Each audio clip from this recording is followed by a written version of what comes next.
I'm being joined now in the studio by Engineer Michael Oluwagbemi, who is a Project Director, Chief Executive Officer of P-CNGI, talking about Presidential Compressed Natural Gas Initiative. He joins me right here in the studio. Good morning. Welcome to Business Daily. Good morning. Good to see you again. Yes. All right. You listen to Nigerians. They're reacting there. Some Nigerians. Some Nigerians, absolutely. According to them, it does mean that the president that actually promised them gain is giving them pains. Well, again, good morning to your viewers. I think it's very difficult to sample 240 million people, especially a country as diverse as ourselves, and to try to summarize what 240 million people feel in a 5-minute news story. It's very difficult. You admit with me. Absolutely. And it's also true that the best measure of whether you are happy with the government is not news story, it's actually elections. And since the president assumed office, there have been few off-cycle elections, and the president is 100%. Tells me Nigerian people are happy. We won Edo State, it was in the opposition. And the opposition thought that Nigerians are not happy. Some may be thinking that you're using the federal might to win those elections. Not really. I think that it may not really be down to your performance. No, it has to be down to your performance. I mean, you can decide to, your news story is not based on our performance. It's based on 4 people out of 220 million. If you want to give me a good perspective of Nigerians, you must give me a better objective measure. The only objective measure of good performance is when you go to elections. And yes, during this president's tenure, we've contested, even before the president's tenure with the APC in power, we've lost elections. But in this particular tenure, we've won elections. We've gained party members. We are now overwhelmingly the majority in the House of Rep, starting from barely majority. So it's clear to me that the Nigerian people understand the president. The thing about it is that the opposition seem to be tone deaf. The opposition does not understand that Nigerians are tired of platitudes. They want action. Nigerians know that when you offer them city or road paved with gold, that someone has to pay for the gold. They don't want someone lying to them. They've seen a president that has come out very boldly to say, this is what I will do. The president campaigned on those things. He delivered on day one. He did not mince words during the campaign. He said, I will remove this fuel subsidy. And I quote him, you can protest from morning till night. Has he not delivered? He has delivered.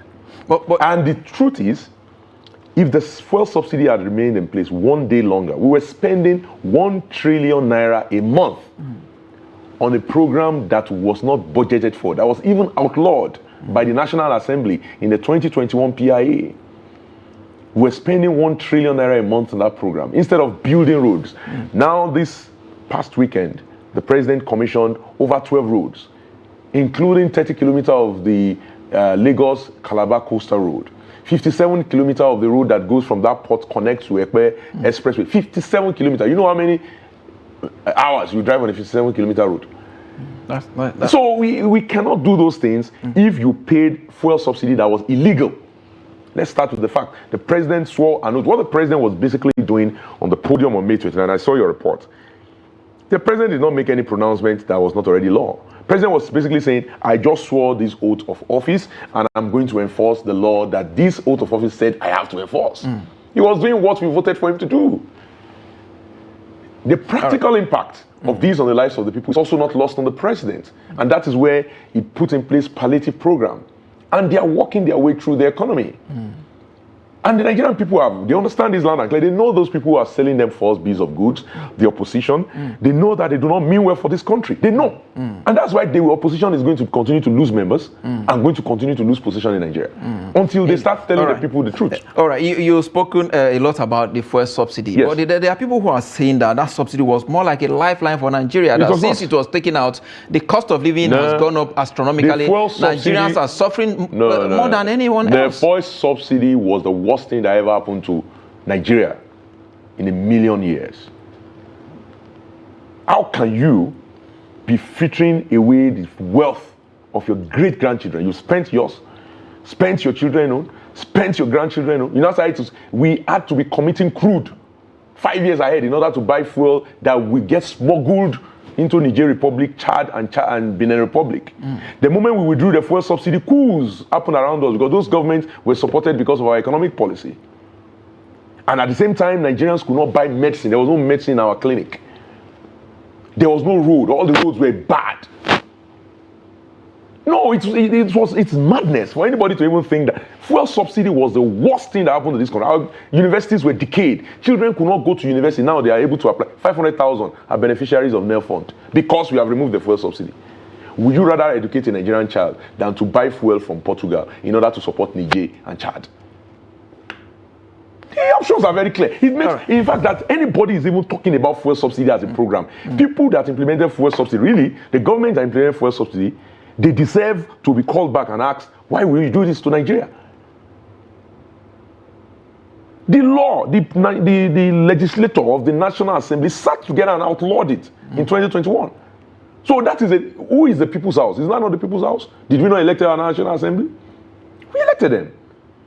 So for anybody, the fuel subsidy was the worst thing that happened to this country. We've gotten rid of it. We're not going back. What we are focused on right now is how do we create new economies with CNG, with EVs. And that's what we are doing. 10,000 jobs created, over $500 million invested. Why would we not want that? For the CNG program, which I'm fortunate to lead on behalf of Mr. President, the government itself have expended less than 200 billion. That is a week worth of fuel subsidy in 2 years. And we've already created 10,000 direct new jobs in 7 months. All right. 7 months. All right. Before I come to CNG, I want to ask. No, let's even focus on general program. I just give that as an example. All right. Yes. The first subsidy is still an issue. A lot of people are saying we're saving money from subsidy. At the same time, we're also borrowing so much. Only last week or thereabout, the president sent another borrowing plan, about $21 billion, to the National Assembly. Why can't we make use of the savings from the fuel subsidy to finance our infrastructure instead of borrowing more? No. You did not have money for fuel subsidy. You were borrowing to pay fuel subsidy. So there was no savings. What you only did was you stopped digging. Don't you understand? What about those? No, let me give you the state of the economy on May 29, 2023. The National Assembly in December 2022 had already budgeted about 18.9 trillion naira for the nation and said 50% of it was going to be borrowed, 50% was going to be earned. That means we're going to earn about 9 trillion naira in revenue for the year 2023. That was the budget the National Assembly passed. In that budget, there was no fuel subsidy. Do you understand that? So we had an 18.9 trillion naira budget. We planned to borrow half of it and then earn half of it, which is already bad because you cannot be earning 5 naira in your family and spending 20 naira or 10 naira. We were in May 29, which was 5 months into that budget, almost 50% into that budget. We had only earned 3.5 trillion naira of the 9 trillion naira that we were supposed to earn for the year. That means we were already underperforming on the revenue. And guess what? We had already spent 5.5 trillion naira of borrowed money on subsidy at that day. Can you manage your personal finance like that? So no, we were not saving money on subsidy. People get it wrong. We were borrowing against our future generation to do subsidy. So what we did was to stop madness. You will still need to borrow to build infrastructure. All right. You will need to borrow in order to make sure that your economy is stabilized. Your naira is strong. You will need to borrow to make sure that you increase the productivity of the economy. What's borrowing? Borrowing is basically taking future worth into the present. Because your current taxes and your current resources cannot cover what you are doing in terms of producing new generation. Every night in Nigeria, people are making children. We must make sure that those children they are making are provided for. Because when those children come to the world, they will need food. Agriculture needs to be invested in. When those children come to the world, they will need to move around. We need to make our roads. When those children, we're ballooning our population. It's set going to be the 4th largest population in the world by year 2070. Indeed. As a lot of people have actually argued that, yes, subsidy has to go. It's a necessity that we must actually do away with subsidy. But the manner in which it is done, that's what people are actually asking, that the president did not plan for the president planned, the president told you. The outcome. No, I disagree. Unless I don't know why. Nigerians are used to politicians lying to them. The president doesn't lie. Give that to him. He doesn't lie. He asked him a direct question. He said, I'm going to remove that thing from day one. Did he not do it on day one? He planned already now. What else do you want? If you didn't want him to do it on day one, your responsibility was to make sure that he lost the election. But thank goodness he won. We will have entered the hand of politicians that will say they will do it, they will get in, they will start waffling. Before you know, the entire country will go bankrupt. Well, all the presidential candidates promised to take our subsidy. Yes, they all did, but we all know that most of them will not. Those of us that had sense and common sense knew that the president was the only one that was sincere, and that's why we voted for him. So he did what we asked him to do. So I don't know why anybody will say he doesn't have a plan. And those people who are saying he doesn't have a plan, by the way, most of these economists that are on the TV saying he doesn't have a plan, they are the same people that were shouting that Buhari did not know economics and should have removed the fuel subsidy. So you cannot have it both ways. Most of them, all of them are talking through two sides of their mouth. All right, that is their personal opinion anyway. It doesn't in any way affect what I'm just saying, because I know them, I saw them. These same guys are the guys that were saying Buhari does not know economics. They were shouting on Twitter. In fact, one of them is notorious for doing that. And then now, there's somebody that knows economics. They cannot say a man who graduated with first-class degree in accounting does not know economics.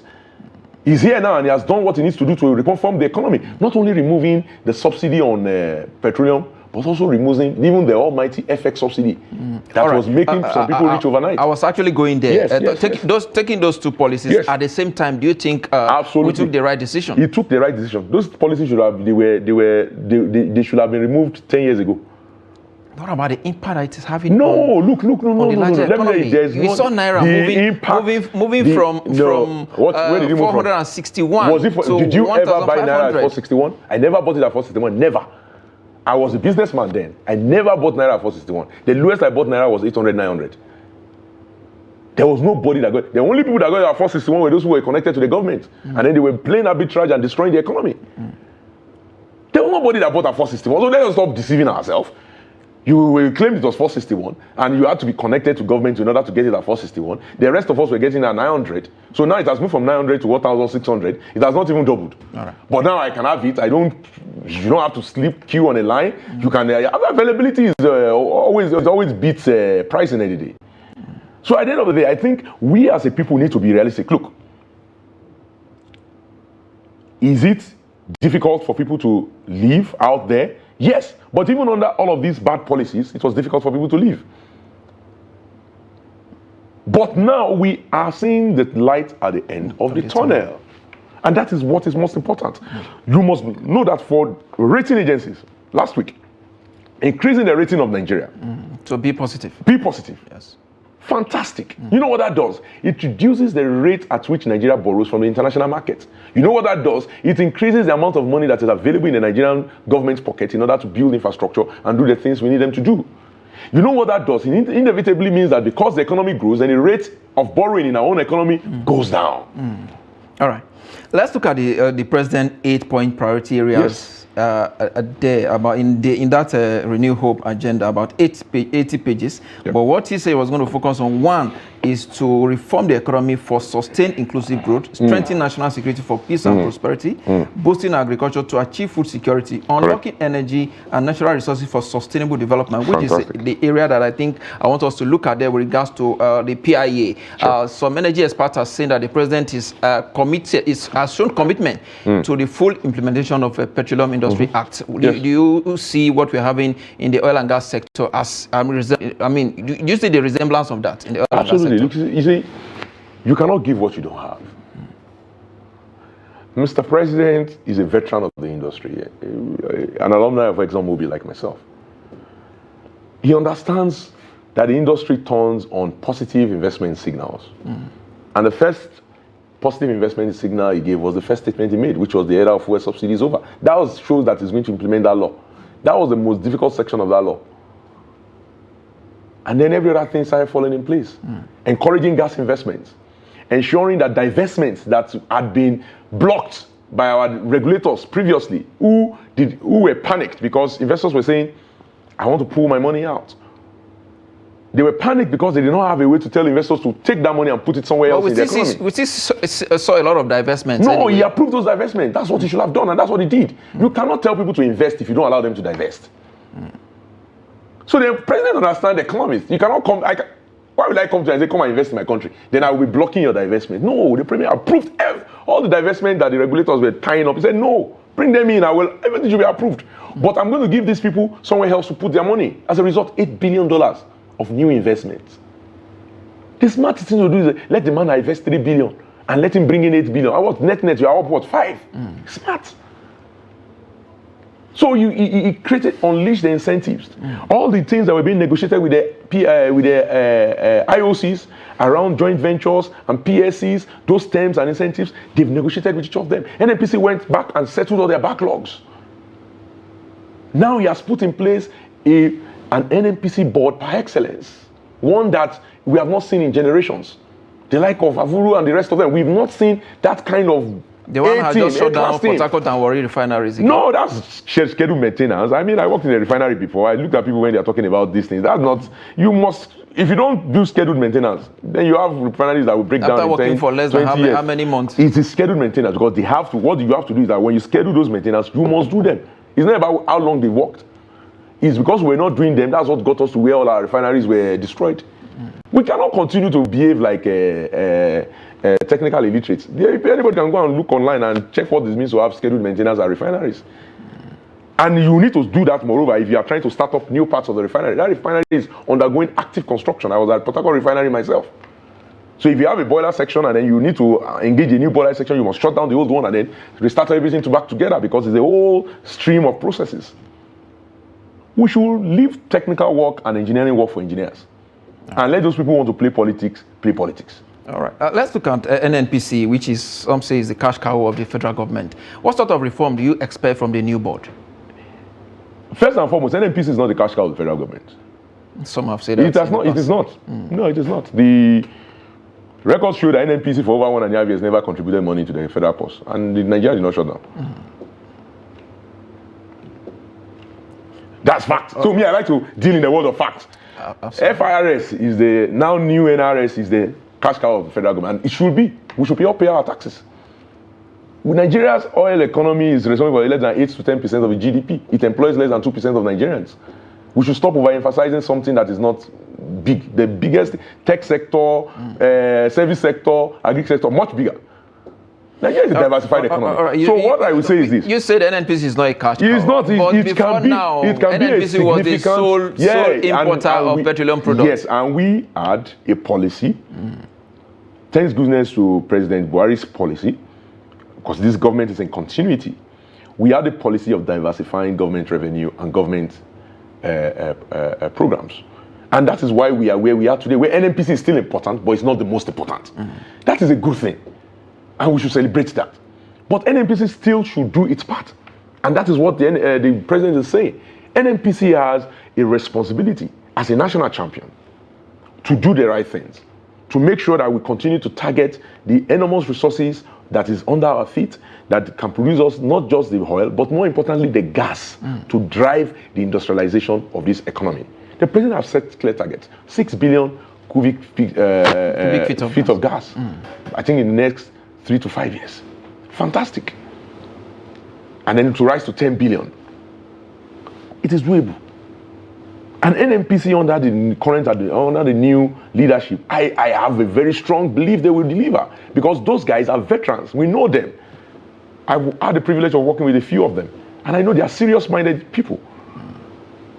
And you have to commend the president for what he has done. He's allowed this economy to breathe once again. The economy is breathing. Even my old bosses and my old friends in the private sector, when I call them, they say, look, market, we are seeing the signs. Come to Abuja. Real estate is booming. The roads are being opened up. Can a wiki find money? You were in Abuja for 8 years. How many roads were completed in Abuja? All the money were going into fuel subsidy and FX subsidy. That's one of your star ministers anyway. There are a lot of star ministers. We just don't give them enough credit. I think, Mr. President, we don't give them enough credit. We have a lot of star. Minister of Gas is a star minister. Minister of Transportation is a star minister. I know what's going on in rails. Minister of the Trade Budget is star minister. But you can't say the same thing for the Minister of Blue Economy. No, you can't. It's a new ministry. No, it's not. I can say the same thing. For the first time, they are going to disburse the cabotage fund. Something that had been on the works of this country for 30 years. They are going to disburse it this year. that will enable vessels to move products within Nigeria and West Africa, something that we have been saving money and nobody knew how to disburse the money. We are refurbishing, we just finished refurbishing NPA's keys in Lagos, and we're even going to expand those ports. It's not about which person that is making noise. Everybody's working.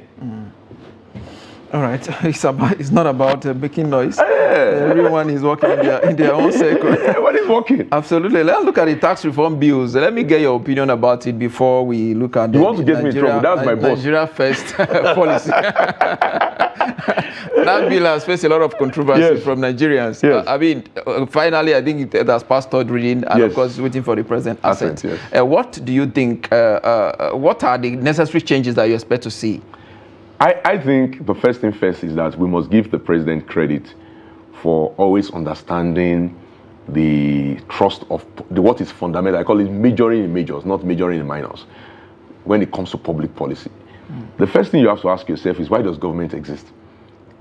Government exists in order to ensure that we can do for individuals what they cannot do by themselves.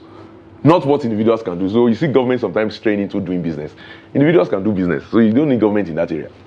But what government needs to do is to do what individuals cannot do for themselves. Provide security, provide an enabling environment for the economy, and to ensure that the protection of our foreign interest. Those are the three works of government. But government cannot do these three things if government is not enabled with cash.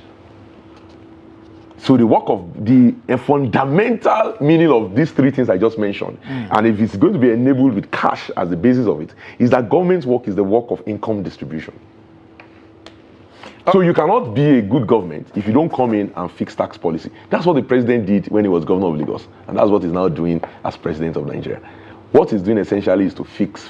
He knows when he got to office for day one, the tax policy is not working. It's made a cake. We've been using it since our colonial masters. It cannot be. They didn't capture things like crypto. They didn't capture things like the digital economy. People who are selling product on Instagram. There was no way to capture them because these things were designed by Lord Lugard.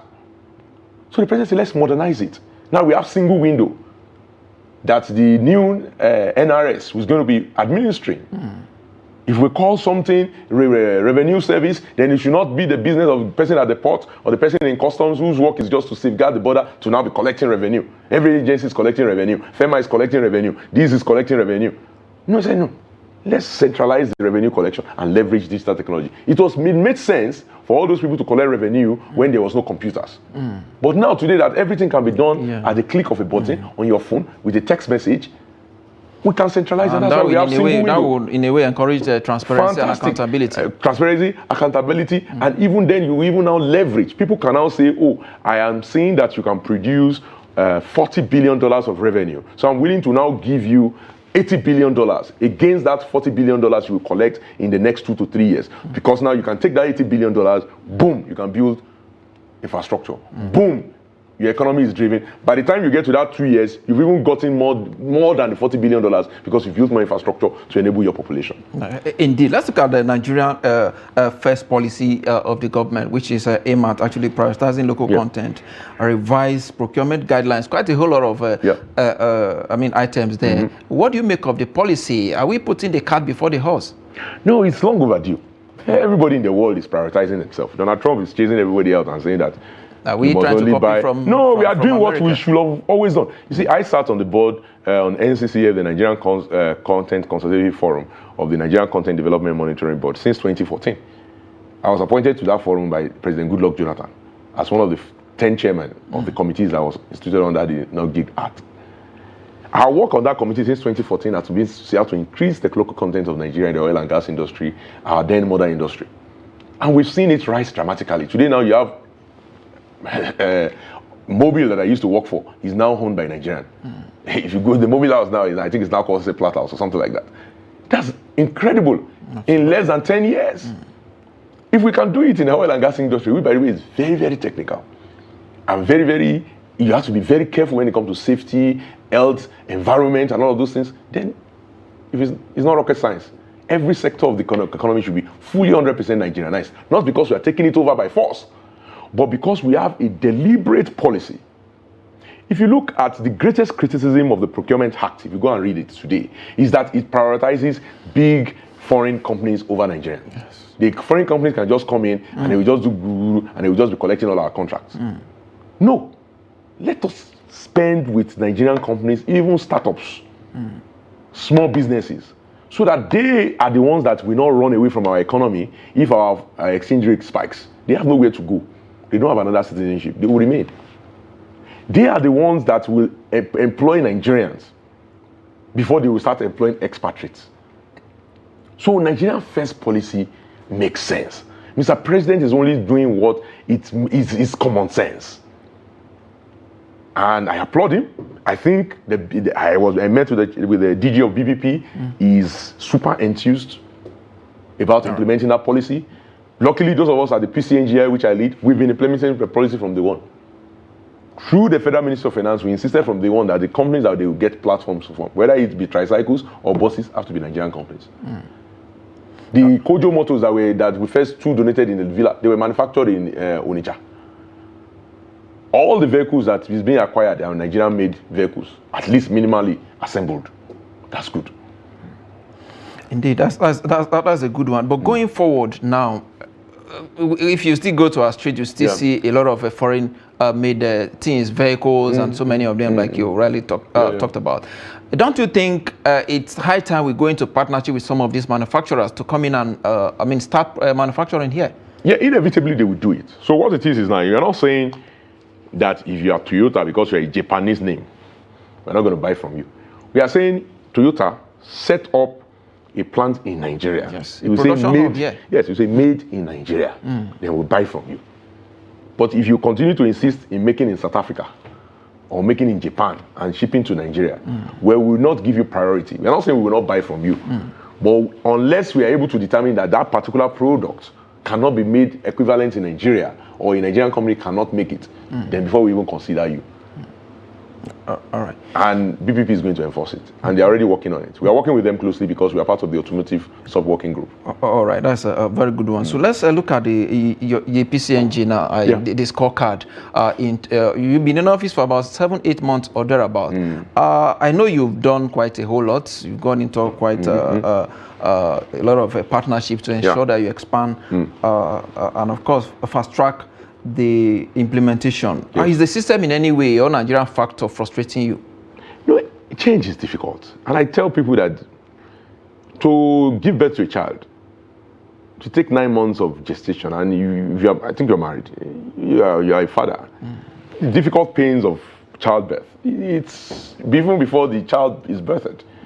The hospital visits, the anxieties and all of that stuff in those 9 months, and then even when the child is born, the first 3 to 4 years is very difficult.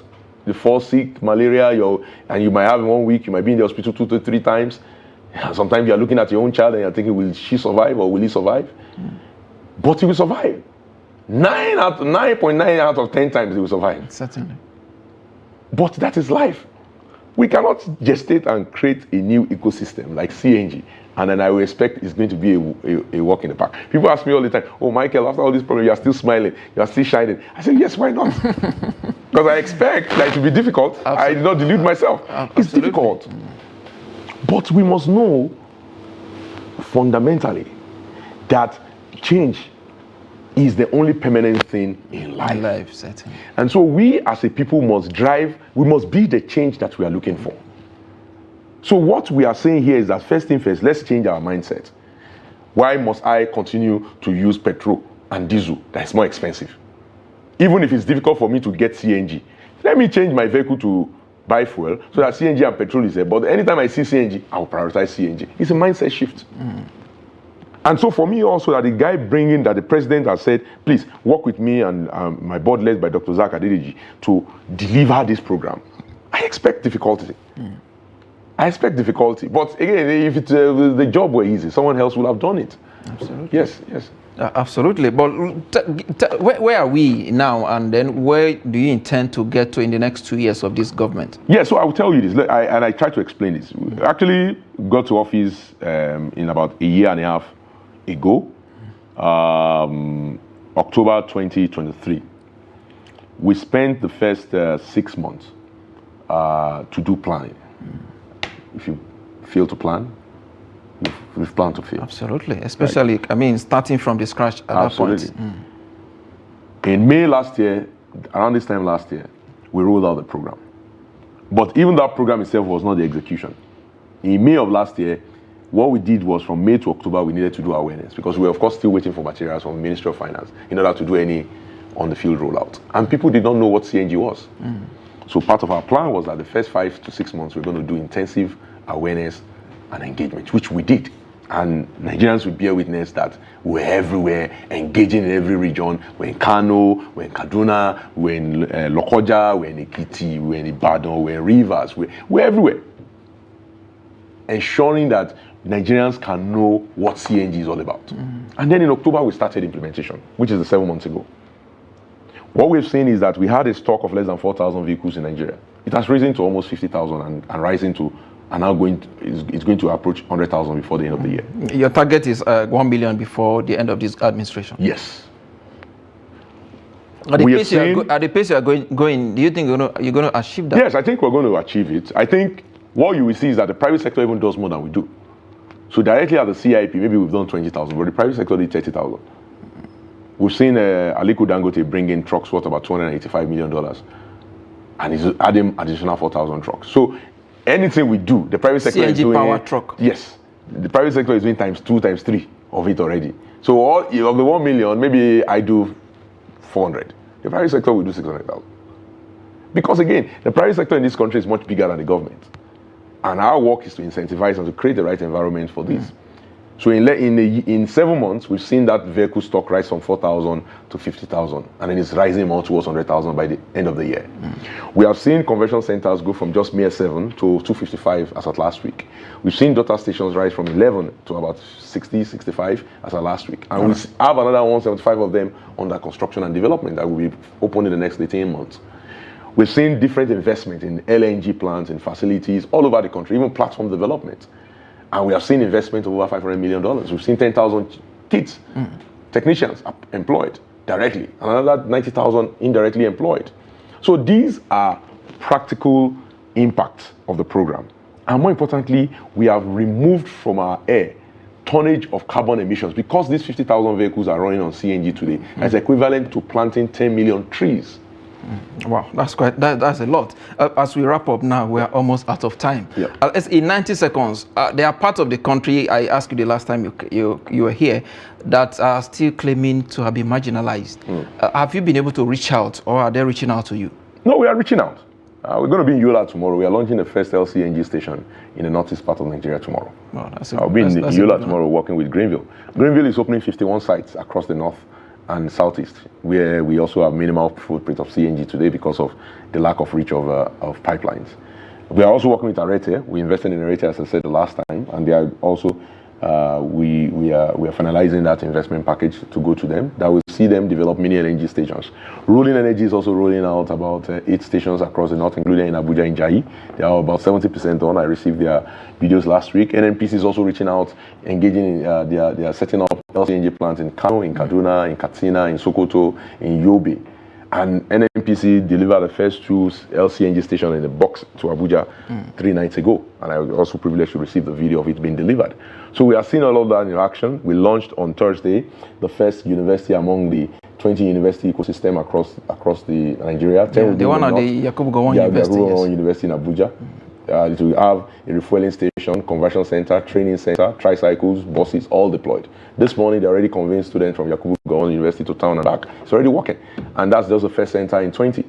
And 10 will be in the north, 10 will be in the south. It's going to be in Maiduguri University, it's going to be in Kano, it's going to be in Kaduna, it's going to be in Katsina. So all parts of Nigeria will enjoy these benefits. But like I said, 7 months, Rome was not built in a day. Absolutely. It took us 70 years to be addicted to petrol and diesel.